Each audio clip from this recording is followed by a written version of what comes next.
أعوذ بالله من الشيطان الرجيم بسم الله الرحمن الرحيم واتل عليهم نبأ نوح إذ قال لقومه يا قوم إن كان كبر عليكم مقامي وتذكيري بآيات الله فعلى الله توكلت فأجمعوا أمركم وشركاءكم ثم لا يمركم أمركم عليكم غمة ثم قضوا إلي ولا تنظرون. ان آیتوں کا پچھلی سورہ یونس کی آیات سے ربط واضح ہے. جیسے کہ میں نے عرض کیا تھا سورہ یونس کی ابتدا کے اندر کہ اس سورت کے اندر توحید، رسالت، قرآن مجید کی حقانیت اور پچھلی امتوں پر جو عذاب آئے ہیں بطور عبرت اس کا تذکرہ ہوگا. تو ان سارے مضامین کے اوپر سورہ یونس میں بات چل رہی ہے. تو قرآن، توحید، رسالت اگر اس کو اب بھی نہ مانا تو عذاب کیسا ہوگا جیسے پچھلی امتوں پر آیا. تو پچھلی امت کے کچھ تاریخ کے جھروکے جسے ہم اپنی زبان میں فلیش بیک کہتے ہیں، قرآن مجید وہ مجھے اور آپ کو بتلا رہا ہے اور دکھا رہا ہے کہ دیکھو یہ امت، یہ بھی امتیں تھیں، انبیاء ان کے پاس بھی آئے، کتابیں، شریعت ان کے پاس بھی آئی، لیکن نہیں مانا تو انجام دیکھو کیا ہوا.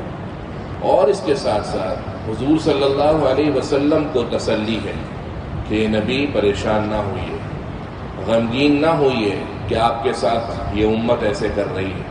اس سے پہلے انبیاء آئے ہیں، ان کے ساتھ بھی یہی ہوا ہے. صبر کا دامن نہ چھوڑیے، حوصلہ رکھیے، اللہ کی مدد، نصرت آپ کے ساتھ. دنیا کا اصول، رسم اور رواج یہ ہے، اور عربی زبان کا مشہور قاعدہ بھی ہے کہ البلیۃ اذا عمت خفت. کوئی مصیبت جب بہت سارے لوگوں پر آتی ہے تو ہلکی ہو جاتی ہے. وَإِذَا خَصَّتْ، کوئی مصیبت ایک مخصوص فرد کے اوپر آتی ہے ثقولت، بھاری لگتی ہے. ایک حادثہ کسی اولاد، اپنی اولاد کے ساتھ، اکیلے کے ساتھ ہو جائے، پورے معاشرے میں، سوسائٹی کے اندر وہ بندہ اکیلا یہ سمجھے کہ یار میری اولاد کے ساتھ ایسا حادثہ ہو گیا، اور اللہ نہ کرے کتنے ہی خاندان اجڑ جائے، تو ہر بندہ یہ سوچتا ہے کہ یار میرے پڑوس والے کے ساتھ بھی تو ایسا ہوا ہے نا، برداشت کر رہا ہے تو میں بھی کروں. تو اللہ تعالیٰ پچھلی امت کے انبیاء کے قصے ہمارے نبی صلی اللہ علیہ وسلم کو سنا کر تسلی دے رہے ہیں کہ نبی یہ صرف آپ یاد رکھیے آپ کے ساتھ نہیں ہو رہا. یہ طعنے، یہ تنقید، یہ اعتراضات، تنقید برائے تنقید صرف آپ کے ساتھ نہیں ہو رہی. جو آپ کے بھائی، آپ کے انبیاء اور سابقہ امتوں کے اندر گزرے ہیں، سب کے ساتھ ان کی امتوں نے ایسا کیا ہے، لہذا آپ کے ساتھ بھی ایسا ہوگا. آپ کا کام ہے صبر کرنا، صبر کا دامن تھامے رکھنا، اللہ کی مدد و نصرت آپ کے ساتھ. اب وہ امتوں کے کچھ جھروں کے تاریخ کے وہ اللہ تعالیٰ مجھے اور آپ کو سنا رہا ہے. وَاتْلُ عَلَيْهِمْ، اے نبی ان پر تلاوت کیجئے نبأ نوح، نوح علیہ السلام کا قصہ. اذ قال، جب انہوں نے کہا، حضرت نوح نے کہا، لقومہ، اپنی قوم سے، یا قومی، اے میری قوم، ان کان کبر علیکم، اگر تمہارے لیے بھاری گزرتا ہو، ان کانا، اگر گزرتا ہو، کبر، بھاری، علیکم، تمہارے لیے، مقامی، میرا ہونا، وتذکیری بآیات اللہ، اور میرا اللہ کی آیتوں کی طرف، اللہ کی آیتوں کے ساتھ واعظ و نصیحت کرنا. فعلی اللہ توکلت، تو اللہ پر میں نے بھروسہ کیا. فاجمعوا امرکم، تم بھی اپنی تدبیریں جمع کر لو. وشرکاءکم، اللہ کے علاوہ جو تم نے شریک بنا ہے ان کو بھی جمع کر لو.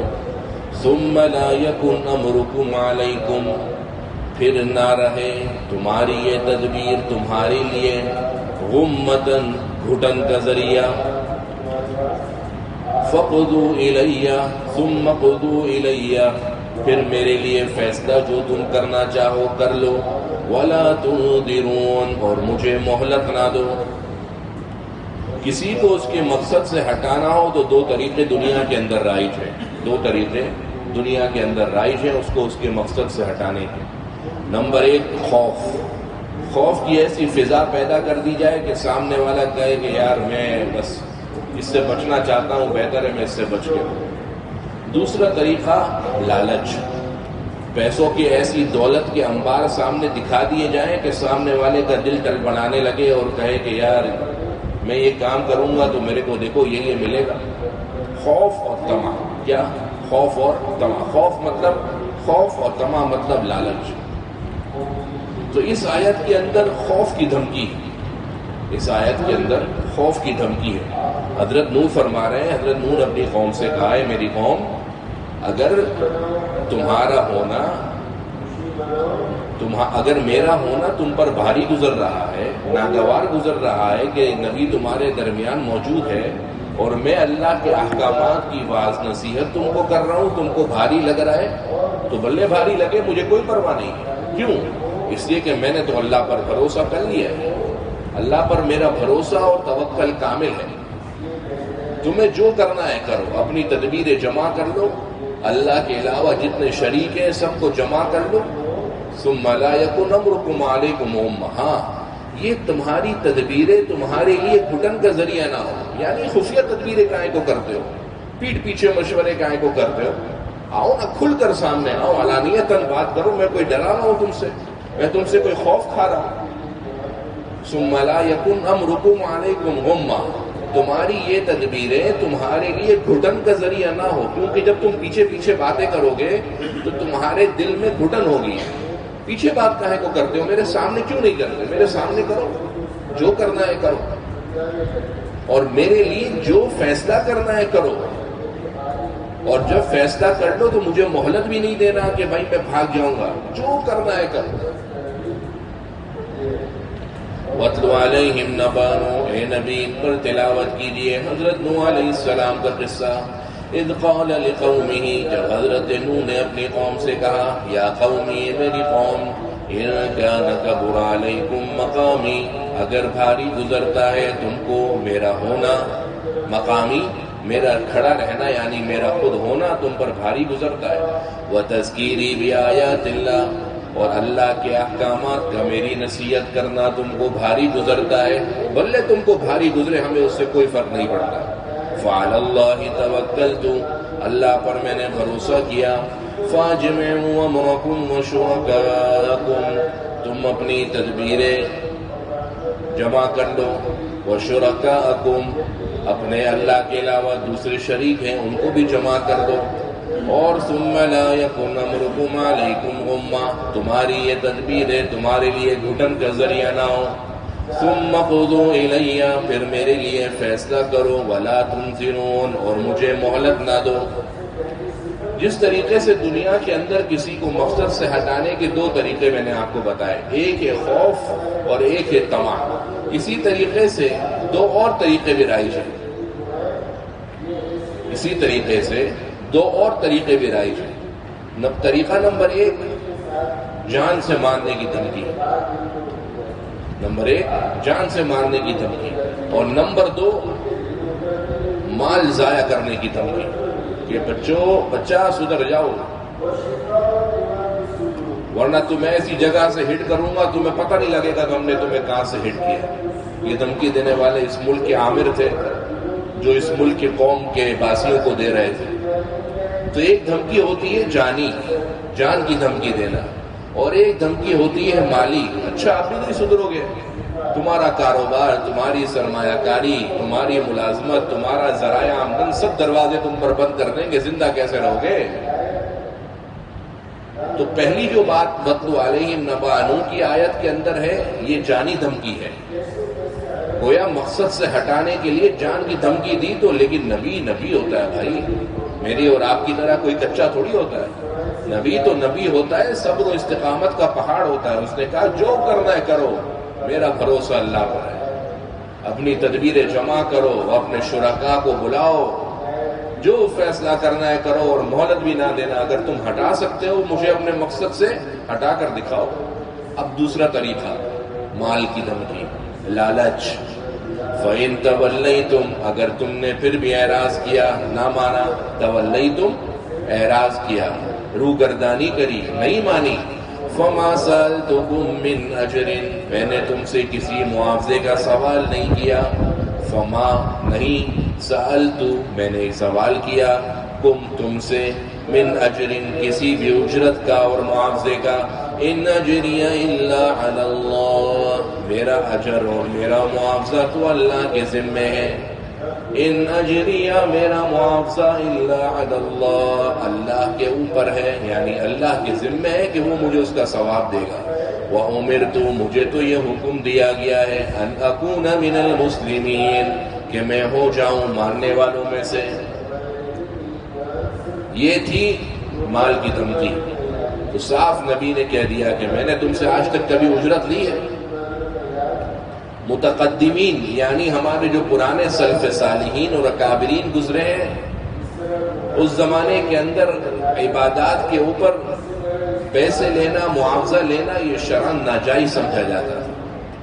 عالم ہو، دیندار ہو اور مسجد کے اندر کام کرے، دین کا کام کرے، لوگوں کو دین کی طرف بلائے اور لوگوں سے رقم کا تقاضا کرے، اس آیت کی روح سے منع ہے. یہ کسی قسم کی اجرت کا طلبگار نہیں ہونا چاہیے. بہت مشکل کام ہے. آدمی ایک جگہ پر تنخواہ دار ملازم ہو، 25,000 30,000، تو وہ حق بات کہنے سے کہیں نہ کہیں رک جائے گا. بولے گا یار میری دہاڑی لگی ہوئی ہے، تنخواہ لگی ہوئی ہے، میں نے خدا نہ خواستہ غلط بات بولی تو میں یہاں سے باہر کر دیا جائے. لیکن جو علماء پیسوں کے محتاج نہیں ہوتے، اللہ نے ان کو خود کفیل بنایا ہے، جن کو کسی کے معاوضے کی، کسی کی رقم کی، کسی کے پیسوں کی پرواہ نہیں ہوتی، خود معاشی طور پر مضبوط کھڑے ہوتے ہیں، ان کو ہلانا آسان کام نہیں ہوتا. وہ کہتے کیا کر لو گے؟ روزی روٹی بند کرو گے؟ کر دو. معاوضہ بند کرو گے؟ کر دو. ہمارے پاس اپنے طریقے کمانے کے. ایسے علماء پھر حق بات کہنے سے رکتے نہیں ہیں. جو حق بات لگے گی ڈنکے کی چوٹ پر ببانگ دہل کہیں گے، کسی کی کوئی پرواہ نہیں ہوگی. لیکن متاخرین اس زمانے کے اندر پھر وظائف علماء کرام کو خود حکومت بیت المال سے دیا کرتی تھی. آہستہ آہستہ معاشیات کے نظام کمزور ہوتے گئے، انحطاط شروع ہو گیا، اخلاقی بحران شروع ہو گیا، اقتصادی طور پر مسلمان ملکوں کی بنیادیں ہلنے لگی. اس کے بعد متاخرین فقہاء اور مفتیان کرام نے اس بات کی اجازت دی کہ اگر علماء دین کے کاموں کے بجائے دنیا کمانے میں لگ گئے تو پھر دین کا کام کون کرے گا. لہذا پھر فقہاء نے اجازت دی، مفتیان کرام نے اجازت دی کہ اب فی زماننا علماء دین کے کاموں کے کر کے اس پر معاوضہ اور اجرت لے سکتے ہیں، تاکہ وہ یکسوئی کے ساتھ دین کی خدمت کریں، لوگوں کو اللہ کی طرف بلائیں. کیونکہ ایک شخص دین کا بھی ہو، دنیا کا بھی ہو، سمندر میں دو کشتیاں چل رہی ہوں، ایک پاؤں ایک کشتی میں رکھے، ایک پاؤں دوسری کشتی کے اندر رکھے، تو اس طریقے سے تو گاڑی نہیں چلتی. تو کہا کہ بھائی ہم ان کے کفیل خود بن جاتے ہیں، ہم ان کو تنخواہ خود مہیا کریں گے، آپ کا کام ہے آپ دین کی خدمت کریں. کشتی میں دو پاؤں رکھنے سے یاد آیا، مفتی ظفر علی خان صاحب رحمۃ اللہ علیہ سے کسی نے کہا حضرت میں نے خواب کے اندر دیکھا ہے کہ میرا ایک پاؤں آسمان پر ہے، ایک پاؤں زمین پر ہے، اس کی کیا تعبیر ہے؟ تو آپ نے فرمایا ایسے خواب مت دیکھا کرو، شلوار پڑ جائے. ایسے خواب بعض اوقات انسان رات کو غلط کھانا کھا کر سو جاتا ہے، گلے تک کھانا کھا کر سو جاتا ہے، دکاڑ لینے کی بھی جگہ نہیں ہوتی، پانی پینے کی بھی جگہ نہیں ہوتی. اب رات میں سوتا ہے تو کبھی اپنے آپ کو ہواؤں میں اڑتا ہوا محسوس کرتا ہے، کبھی زمین کے دوشوں پر ٹہلتا ہوا محسوس کرتا ہے، پھر صبح ہو کے فون کرتا ہے مفتی صاحب میں نے خواب کے اندر یہ دیکھا ہے. بھائی جب پورا دن الٹے سیدھے کام کرو گے، رات کو الٹے سیدھے میکڈونلڈ کے ادھر ادھر کے برگر کھاؤ گے تو پھر اچھے خواب کیسے آئیں گے؟ خواب تو اچھے آتے ہیں اس وقت جب پورا دن آپ کا اچھا گزرے. اور خواب کی اپنی حقیقت ہے، خواب مبشرات ہیں، خوشخبری دینے والے ہیں. لیکن آج کل کے خواب تو میں نے اس سے کہا کہ رات کو کیا کھایا تھا؟ بولتے ہیں میکڈونلڈ کا برگر کھایا. تو میں نے کہا میکڈونلڈ کا برگر کھانے کے بعد آپ کو انبیاء والے خواب تو آنے سے رہے. سودی غذائیں رائج ہیں، اور آپ صلی اللہ علیہ وسلم نے فرمایا تھا، اللہ محفوظ فرمائے کہ ایک زمانہ ایسا آئے گا امت کو اگر سود نہیں بھی، اگر امت نہیں لے گی تو سود کا دھواں ضرور پہنچائے گا. تو سود کا دھواں تو ضرور پہنچ رہا ہے، کوئی شخص کھڑے ہو کر یہ نہیں کہہ سکتا کہ سود کا دھواں نہیں پہنچتا. اس کو سود کا دھواں تو ہمارے رگ و ریشے میں سرایت کر گیا ہے. کرنٹ اکاؤنٹ کے اندر ہم پیسہ رکھواتے ہیں، بینک ہمارا پیسہ لے کر اس کو محفوظ تو نہیں کر لیتا، بینک تو اپنے کام میں لگاتا ہے، دوسروں کو سود بھی دیتا ہے، پھر جب آپ لینے کے لیے جاتے ہیں تو وہ اپنی ہی رقم، اپنا نوٹ آپ کو دے دیتا ہے۔ یہ کوئی کم سود کا دھواں ہے، لیکن بس زمانہ ایسا آ گیا ہے تو اس پر احادیث سے ثابت ہے کہ سود کا دھواں تو ملے گا، اور وہ مل رہا ہے۔ کوئی شخص یہ نہیں کہہ سکتا کہ میں سود سے 100% پاک ہوں۔ سود سے پاک ہے تو سود کا دھواں کہیں نہ کہیں سے ناک کے نتنوں سے آپ کے جسم میں اور آپ کے جسد میں، آپ کے رگ و ریشے میں سرایت کر رہا ہے۔ لہذا متاخرین علماء و مفتیان کرام نے معاوضے کی اجازت دی کہ معاوضہ لینا پھر جائز ہے، لیکن انبیاء چونکہ ان علماء کے بڑے ہوتے ہیں، سرداران ہوتے ہیں اور جد امجد ہوتے ہیں، تو ان انبیاء کو اجازت نہیں ہے کہ آپ معاوضہ لیں، آپ کسی سے اجرت کا تقاضا کریں، کیونکہ اگر آپ نے کسی سے رقم کا تقاضا کیا تو ظاہر ہے پھر آپ کو اس کی بات بھی ماننی پڑے گی۔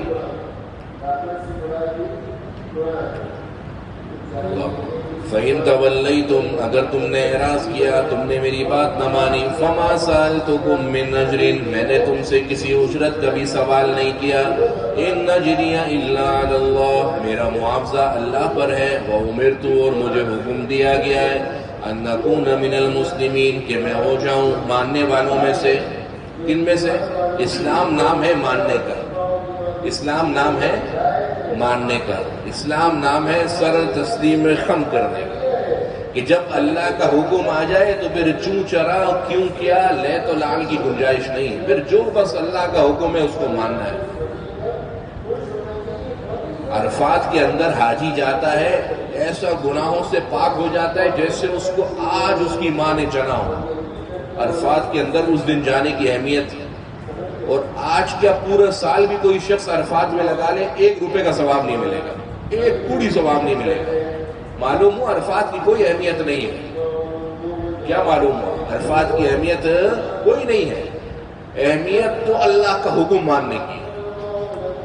مسجد حرام کی نمازوں کا ثواب کتنا ہے؟ ایک نماز 1,00,000 نمازوں کے برابر، لیکن 6-8 ذوالحجہ سے 12-13 ذوالحجہ تک حاجی کو حکم دیا کہ یہاں سے جاؤ مینا میں نماز پڑھو، عرفے میں نماز پڑھو، مزدلفہ میں نماز پڑھو۔ حاجی سوچے یار یہ کیا طریقہ ہے، حرم کی 1,00,000 کی نماز چھڑوا رہے اور ادھر نمازیں پڑھوا رہے، یہ کوئی سودا ہے؟ گھاٹے کا سودا ہے، نقصان ہی نقصان ہے۔ لیکن مسلمان امرت ان نکون من المسلمین، ہمیں حکم دیا ہے کہ اپنا سر تسلیم خم کریں، اگرچہ 1,00,000 نمازوں کا ثواب موجود ہے، لیکن ابھی حکم ہے کہ ادھر سے جاؤ نماز ادھر پڑھو۔ یوسف ہارون صاحب آج 100 اونٹ ذبح کریں کوئی ثواب نہیں ملے گا۔ کتنے اونٹ؟ 100 اونٹ ذبح کریں کوئی ثواب نہیں ملے گا، اور 10, 11, 12 ذوالحجہ کو ایک اونٹنی کا بچہ جو قربانی کے قابل ہو اس کا ذبح کرے، خون کا پہلا قطرہ گرے گا اور گناہ معاف۔ معلوم ہوا کہ قربانی مقصود نہیں ہے، مقصود یہ ہے کہ امرت ان اکون من المسلمین، حکم یہ دیا ہے کہ اللہ کے سامنے سر جھکاؤ۔ اللہ کے سامنے سجدہ کرنے کی کتنی فضیلت ہے، لیکن فرض نماز کے فوراً بعد سجدہ کرنا بدعت اور مکروہ ہے، تحریمی۔ 1,00,000 سجدے کرے گناہ کمائیں گے، فرض نماز کے فوراً بعد سجدہ کرنا بدعت اور مکروہ تحریمی ہے۔ فجر کی 2 رکعت سنت، 2 رکعت فرض۔ کوئی شخص کہے میں اللہ کا زیادہ قریبی بندہ ہوں، میں 4 رکعت پڑھوں، 4 پڑھے، 40 پڑھے، 400 پڑھے یا 40,000 پڑھے، 1 رکعت کا ثواب نہیں ملے گا بلکہ الٹا گناہ ملے گا۔ کیوں؟ امرت ان نکون من المسلمین، حکم یہ دیا گیا اللہ کی مانو بس، کیوں کیا کیسے لیت العل ہانا یہ بات نہیں ہے۔ مفتی صاحب ایسا کیوں ہے؟ حضرت ولی خان صاحب سے جب کوئی بندہ اس قسم کی بات پوچھتا تو حضرت بڑے جری تھے، حضرت کہتے تھے کہ پھر میں پوچھتا ہوں کہ تمہاری ناک تمہارے منہ پر کیوں ہے، گردن پہ کیوں نہیں ہے؟ اس کا جواب دو۔ دین کے ہر کام میں کیوں نہیں ہوتا؟ دین کے ہر کام میں امرت ان نکون من المسلمین ہوتا ہے کہ بس سر جھکاؤ، اللہ کا حکم آ گیا تابع بن جاؤ، کیوں کیا نہیں کرتے؟ لیکن پھر کیا کیا اس قوم نے جھٹلایا، تو اللہ فرماتے ہیں کہ ہم نے اس کو اور جو کشتی والے تھے ان کو نجات دی اور باقیوں کو غرق کر دیا۔ ابھی تو ہم صرف ترجمہ پڑھ رہے ہیں، آگے والی سورت ہود آئے گی، اس کے اندر اس کا تفصیلی واقعہ موجود ہے، تو اس وقت انشاءاللہ جو تفصیل قرآن نے بتائی ہے اس کے حساب سے کر لیں گے، ابھی ترجمہ کر رہے ہیں۔ فَكَذَّبُوا، اس قوم نے حضرت نوح کو جھٹلایا، فَنَجَّيْنَاهُ، ہم نے نجات دی حضرت نوح کو، وَمَن مَّعَهُ، اور جو ان کے ساتھ تھے، فِي الْفُلْكِ، کشتی میں۔ حضرت نوح علیہ السلام نے اپنی قوم کو کتنے سال تک دعوت دی ہے؟ تبلیغی حضرات 950 سال تک دعوت دیتے رہے، اور مانے کتنے لوگ؟ 80۔ تبلیغ کا فائدہ کتنے مانے؟ 70 سے 80۔ قرآن نے کہا وَمَا آمَنَ مَعَهُ إِلَّا قَلِيلٌ، اتنے سے ایمان لے آئے۔ 70 سے 80 افراد 950 سال کی دعوت کے بعد ایمان لائے۔ جو یہ ایمان لانے والے تھے، اللہ نے فرمایا کہ کشتی میں سوار ہو جاؤ، طوفان آنے والا ہے۔ طوفان آئے گا، یہ صحرا پر طوفان آئے گا جہاں پانی نہیں ملتا۔ اللہ نے کہا سوار ہو جاؤ، دیکھو کیسا آئے گا۔ اور ایسا طوفان آیا، او توبہ، ایسا طوفان آیا اور ایسا اللہ کا عذاب آیا کہ ان کے وہم و گمان میں بھی نہیں تھا۔ ایسی موجیں سر کے اوپر سے آئیں کہ آج سے 150 سال پہلے گوادر کے علاقوں کے اندر جب چینی استعمار نے کچھ گوادر میں زمینوں کی کھدائی شروع کی، تو اس نوح علیہ السلام کے طوفان کے اثرات نمک کی صورت میں اس کان کے اندر تک موجود تھے، اور اس چینی استعمار کے ملازمین نے کہا کہ یہ وہ حضرت نوح کے طوفان کے اثرات ہیں جو آج بھی نمک کی کانوں کے اندر دور دراز علاقوں کے اندر مل جاتے ہیں۔ ایسا طوفان آیا۔ بعض علماء کے نزدیک تو پوری دنیا میں طوفان آیا تھا، اور بعض رات فرماتے ہیں کہ ایک مخصوص ملک اور قوم کے اوپر آیا تھا، لیکن علماء کی ایک بڑی جماعت، مفسرین کی ایک بڑی جماعت اس کی قائل ہے کہ وہ طوفان پوری دنیا کے اندر آیا تھا اور سب کو غرق ہو گئے سوائے 80 افراد کے اور حضرت نوح کے جو کشتی کے اندر سوار تھے، اور باقیوں کو اللہ نے غرق کر دیا اور فرمایا دیکھو جب میری بات نہیں مانی تو انجام کیسا ہوگا۔ فَكَذَّبُوهُ، انہوں نے حضرت نوح کو جھٹلایا، فَنَجَّيْنَاهُ، ہم نے نجات دی حضرت نوح کو، وَمَن مَّعَهُ، اور جو ان کے ساتھ تھے، فِي الْفُلْكِ، کشتی میں، وَأَغْرَقْنَا، ہم نے غرق کر دیا، الَّذِينَ كَذَّبُوا بِآيَاتِنَا، ان کو جنہوں نے ہماری آیتوں کو جھٹلایا۔ فَانظُرْ، لہٰذا اے نبی آپ دیکھ لیجئے، كَيْفَ كَانَ، کیسا ہوا، عاقبۃ، انجام، المنذرین، ان لوگوں کا جن کو ڈرایا گیا تھا۔ اللہ بول نبی کو رہا ہے، سنا دراسات کی کورس کرنے والوں کو رہا ہے کہ کورس کرنے والوں، دراسات والوں، سن لو کہ جب اللہ کی نہیں مانے تو دیکھو انجام کیسا ہوتا ہے۔ خدا نخواستہ تم نے بھی اگر اللہ کے حکم سے روگردانی کری تو اللہ اب بھی زندہ و جاوید ہے، اسے موت نہیں آئی ہے۔ اب بھی اگر تم نے غفلت دکھائی تو اللہ کا عذاب کسی نہ کسی صورت میں تم کو آ لپیٹے گا۔ اور صرف اے نبی یہ نہیں، ہم آپ کو ایک قوم کا قصہ نہیں سنا رہے، اس کے بعد درجنوں قومیں آئی ہیں۔ ہم نے سب کے ساتھ، جب انہوں نے اپنے انبیاء کی بات نہیں مانی، ہم نے سب کے ساتھ یہی کیا۔ ثم بعثنا، پھر ہم نے بھیجا، من بعدی، ان کے پیچھے، رسلا الی قومہم، رسولوں کو ان کی قوم کی طرف، فجاؤہم، سو وہ آئے اپنی قوم کے پاس، بالبینات، واضح دلائل لے کر، فما کانوا لیؤمنوا، وہ نہیں تھے ایمان لانے والے، بما کذبوا بہ من قبل، اس کو جس کو وہ اس سے پہلے جھٹلا چکے تھے، یعنی اس سے پہلے بھی دین کو، ایمان کو، توحید کو جھٹلاتے رہے، اور اب دیکھ بھی رہے ہیں کہ بھائی نوح علیہ السلام کی امت پر ایسا عذاب آ گیا ہے تو اب تو ہم سدھر جائیں، اب بھی انہوں نے ایمان نہیں لائے۔ ایسے ہٹ دھرم، ایسے ضدی اور ایسے عناد والے تھے کہ پتا تھا کہ پہلی قوموں پر اللہ کو جھٹلانے کی وجہ سے عذاب آیا ہے، لیکن اب بھی پیچھے نہیں ہٹے، اپنی ضد پر قائم رہے، تو اب بھی وہ ایمان نہیں لائے۔ اللہ فرماتے یہ نہیں سمجھنا کہ یہ لوگ ایمان نہیں لا رہے تھے، اصل بات یہ ہے کہ ہم نے ٹھپا لگا دیا تھا، ہم نے ان کے دلوں کے اوپر ایسی مہر لگائی تھی کہ یہ ایمان کی بات سننے سے محروم ہو گئے تھے، ایمان کی بات ان کے دل میں سرایت ہی نہیں کرتی تھی۔ یہی وجہ ہے کہ آپ صلی اللہ علیہ وسلم کی دعاؤں میں سے ایک دعا ہے، اللہم، اے میرے اللہ، انی اسألک ایمانا، میں آپ سے ایسا ایمان مانگتا ہوں، یباشر قلبی، جو میرے دل کے اندر رچ جائے، میرے دل کے اندر بس جائے۔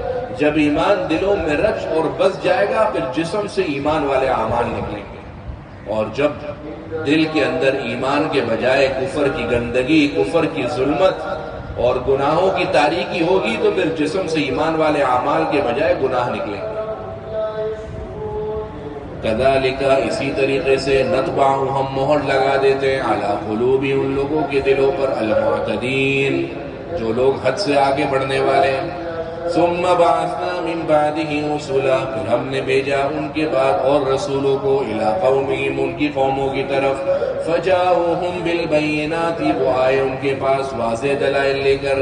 فما كانوا ليؤمنوا بما كذبوا به من قبل وہ نہیں تھے ایمان لانے والے حالانکہ جھٹلا چکے تھے اس سے پہلے.